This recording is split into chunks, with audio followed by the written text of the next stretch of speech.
Ik heb hier een geluidstovenaar in de studio. Jack Garratt heet hij, uit Buckinghamshire. Hij is pas begin 20. Hij stond al op de grootste festivals in Engeland, zoals bijvoorbeeld Reading en Leeds. En hij doet iets heel bijzonders.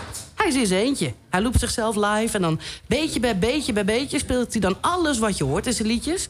En zo maakt hij hele stemmige soul- en R&B liedjes. En af en toe dan haalt hij heel veel uit. Ik ben groot fan, joh. Ik draai hem al maanden. En eindelijk staat hij dan tegenover me hier in de studio. Hi Jack, good evening. Hi, how you doing? I'm doing great. How do you like Groningen? I've only been here for maybe 5 hours so far, and for most of that I've been either sound checking or putting things together or inside places without windows. So I haven't had the chance to have a proper look at it yet, but everyone has been super lovely and super welcoming, so it's been great fun so far. I bet you are one of the artists that travels the lightst, because you're on your own with your gear. Explain to me, what do you need to make your music? It's only me up on stage. All I have with me everywhere I go, I take my drum pad, which has all of my samples and all my drum samples and little vocal loops and stuff here and there, all already built in on that, ready to go whenever I need them. And then I just have my keyboard and my laptop and my guitar. And I loop up my keyboard, which has piano sounds on it and bass sounds on it and different sounds like that. I can loop that whenever I need, and then I play the drums when I'm looping stuff, and then I play guitar when I'm feeling like it and just having fun on my own in front of people. I already seen you done that. That was you were opening up for Hozier last fall here in the Netherlands. Yeah. And people went even more crazy for you than for Hozier. I can't. Yeah, that was a really lovely show. I couldn't possibly comment on the reaction, but Hosier's been a huge supporter of my stuff for quite a while now. He's been really cool. I've supported him twice, actually, once in Amsterdam and then again in Nottingham in England. He's just brilliant, absolutely fantastic, and his crowd are really cool. It's a bunch of very cool, very lovely people who want to listen to good music. That's the great thing about what Hosier's doing at the moment. He's writing really good music. Well, you yourself aren't doing so bad either, because I was there in the crowd and you were going wild and and then you can change your songs and do whatever you want to do, because your songs are like how long you want them to be. Like 8 minutes. You don't have to discuss everything with anyone. Yeah, no, exactly.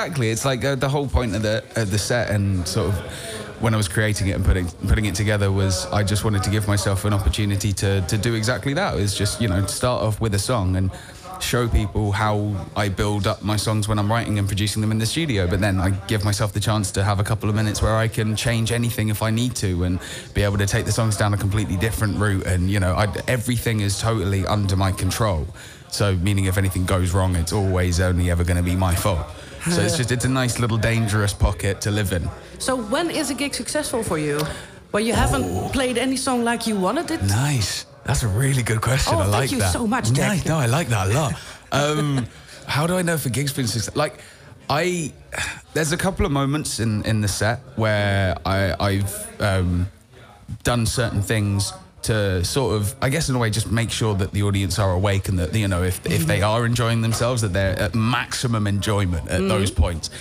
So like I did, I supported Ben Howard on his European tour recently, which was a lot of fun and a really incredible experience. But we had some great moments where I would play songs and something would happen, and it would just be like a little maybe piano interlude or a vocal melody that I sung, and people in the audience would cheer halfway through the song. And that never happened to me before. Sorry? Yeah, exactly. It's like, no, shush, I'm still playing. Why are you cheering? It's nothing.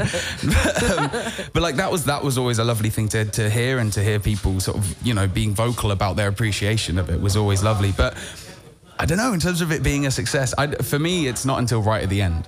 It's not until everything's finished and I've given everything that I can possibly give to these people, and either they have accepted it and they enjoy the music and they have had a good time, or they haven't, and that's the only point at which I can possibly know if it's been a good show or not, I guess. It feels like every gig or every song to you is a contest then, with yourself. But with myself, exactly. Yeah, constantly trying to better. Because Worry came about like that, right? Your single Worry, which get played a lot on 3FM. Well, thank you very much. Thanks for playing it. Was a contest with you and a friend?